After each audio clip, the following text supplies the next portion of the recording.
UFC 288, Belal Muhammad, he said it at the start of the week. He said, what are they going to say next? You know, he's standing here. He got a win over Gilbert Burns. The man continues to win. It does not matter what you think of this man. You know why? He can point to the scoreboard. There are W's on the scoreboard. Belal Muhammad, you got a UFC title shot coming up. How does that feel? I mean, I feel blessed. You know, it's one of those things I've been working my whole life for this moment. And this was like my title fight. This was my moment to get off 3 weeks notice. The world's doubting me. I'm doubting myself a couple times that I'm like, bro, should I have taken it? Should I not have taken it? And man, just want to thank God for letting me get through it and push through it. People don't know what we went through this week to get to this day. And to get through it and get through a full 25 minutes is amazing. Now, I want to get a look at the feet, because there was something going on online yesterday. I don't know if you saw it or not, but everybody was like, yo, what's up with Belal Muhammad? Was that like a Photoshop or something?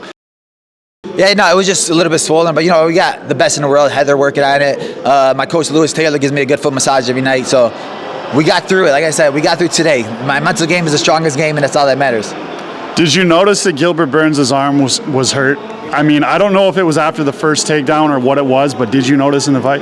Yeah, I saw him like shaking it out a little bit, but then like I'll get close and then I'll see him ready to wind up with it. So it's like, you don't know if somebody's trying to play games with you or not play games with you. And then I started throwing high kicks to it, and I was, I was trying to make it that Jose Aldo against Korean Zombie moment where I thought his shoulder popped out, but it didn't. So I'm like, all right, well, I'm just gonna keep throwing high kicks there and see what happens. I want to talk about the stance switching in the first round as well. Was that part of the strategy, just to kind of give them different looks in the first round, to not know what you were going to do next?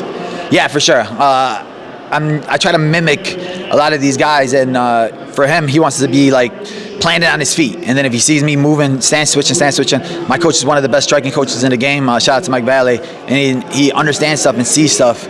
So we're like trying to be experts at the footwork game, and I'm getting better at it every time.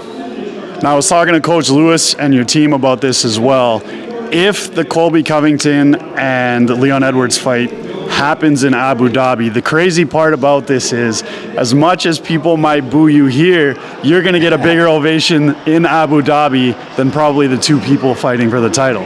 Bro, I can't wait just to go back to Abu Dhabi, because fighting over there, the love I got there was amazing, and then coming here getting booed, I'm like, bro. But I was in Miami when Gilbert was getting booed against Masvidal, so I'm like, all right, well, Gilbert felt it there, so it's like, I don't think it's anything personal. I love Sopranos.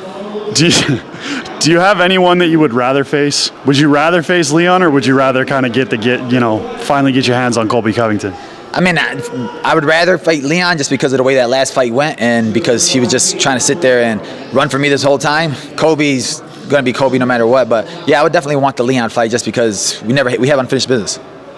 I appreciate that, brother. I always appreciate your honest insight, and you know what, just your love for the sport of MMA, because your team said they don't see what goes on behind closed doors. They don't see how hard this man works. He got in the gym, he did his business, and he came out tonight with a W.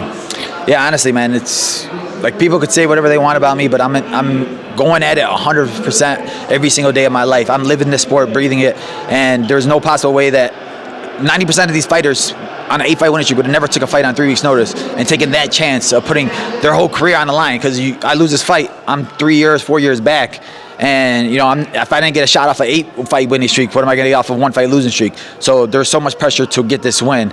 And but I know, and I have the faith in myself and my team that we could beat anybody in the world.